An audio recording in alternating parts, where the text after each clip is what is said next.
शिक्षक की नौकरी से जो कुछ भी कमाया था उसका अधिकांश हिस्सा उन्होंने अपने इकलौते बेटे अनिवार्य की उच्च शिक्षा पर खर्च कर दिया था। आज अनिवार्य शहर की एक बड़ी कॉर्पोरेट कंपनी में उच्च पद पर कार्यरत था। उसकी पत्नी सुलेखा भी आधुनिक विचारों वाली थी। महिम बाबू की पत्नी का कई वर्ष पहले ही निधन हो चुका था। सेवानिवृत्ति के बाद उनके पास गांव का एक छोटा सा एक मंजिला घर और थोड़ी सी पेंशन ही सहारा थी। शादी के बाद से ही अनिवार्य शहर में फ्लैट लेकर अलग रहने लगा था।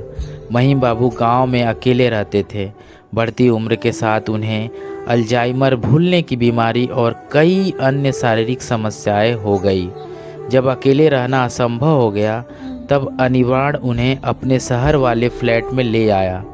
लेकिन वहां आने के बाद महिम बाबू मानो घर का एक जीवित फर्नीचर बनकर रह गए।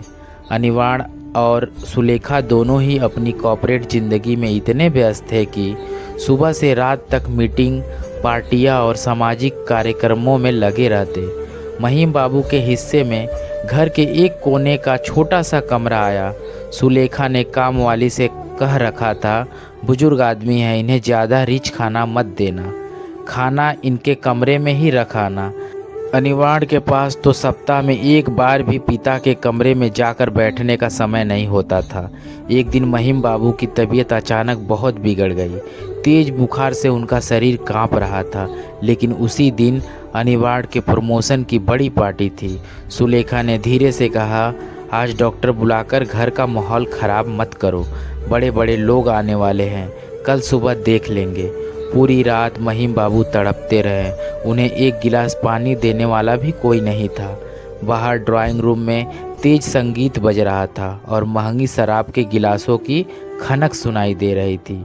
अगली सुबह जब डॉक्टर पहुंचे तब तक महिम बाबू हमेशा के लिए शांत हो चुके थे।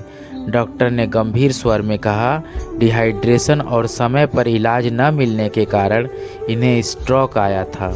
अनिवार्य और सुलेखा ने औपचारिक रूप से कुछ आंसू बहाए और अपनी जिम्मेदारी पूरी समझ ली। असली घटना और श्राद्ध की तैयारी महिम बाबू के मृत्यु के बाद अनिवार्य ने सोचा कि समाज में उसकी बड़ी प्रतिष्ठा है। यदि पिता का श्राद्ध धूमधाम से न किया गया तो लोग क्या कहेंगे। शहर के सबसे प्रसिद्ध कैटरर को बुक किया गया। चांदी के अक्षरों वाले निमंत्रण पत्र छपवाए गए। श्राद्ध से एक दिन पहले अनिवार्य और सुलेखा कैटरर के मैनेजर के पास मेन्यू तय कर रहे थे। अनिवार्य बोला, देखिए, खाने में कोई कमी नहीं रहनी चाहिए। गदला, झींगा, मलाई करी और मटन बिरयानी ज़रूर होनी चाहिए। मेरे ऑफिस के बड़े अधिकारी भी आएंगे। सुलेखा बोली, और मिठाई में साधारण मिठाई मत रखिएगा, रबड़ी और लाइव जलेबी का काउंटर रहेगा। पिताजी को मिठाई बहुत पसंद थी। उनकी आत्मा की शांति के लिए इतना तो करना ही होगा। उसी समय दरवाजे पर महिम बाबू के गांव के पुराने पड़ोसी और घनिष्ठ मित्र वृद्ध वज्र बाबू आकर खड़े हो गए। महिम बाबू की मृत्यु का समाचार सुनकर वे शहर आए थे। अनिवार्य और सुलेखा की यह भव्य तैयारी और पिताजी की आत्मा की शांति वाली बातें उनके कानों में पड़ गई। वज्र बाबू अपने आप को रोक नहीं सके। वे सीधे ड्राइंग रूम में आए और अनिवार्य के सामने खड़े हो गए। अपनी जेब से एक पुरानी मुड़ी तुड़ी चिट्ठी निकालकर मेज पर रख दी। उन्होंने कहा, जानते हो अनिवार्य, यह क्या है?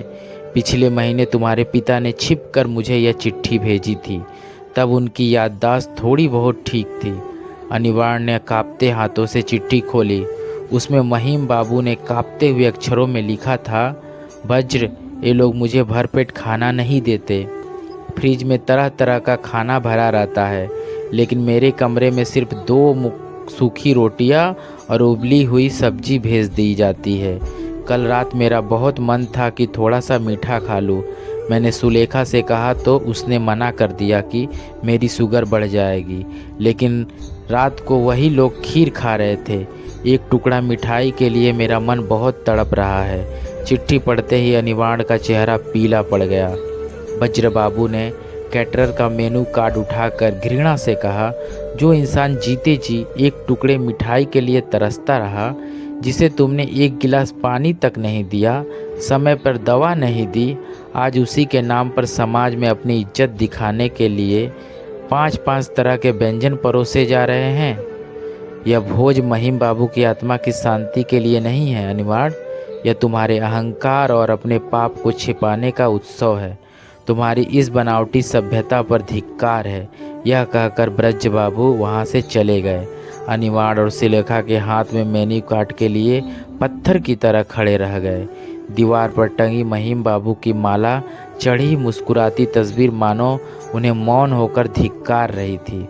वास्तव में माता पिता के जीवित रहते हुए उनकी सेवा, सम्मान और प्रेम ही सबसे बड़ी पूजा है।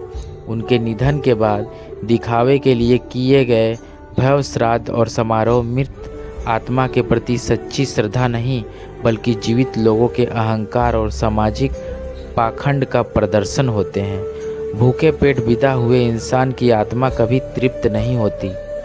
लेख सुषमा बाग प्रधान।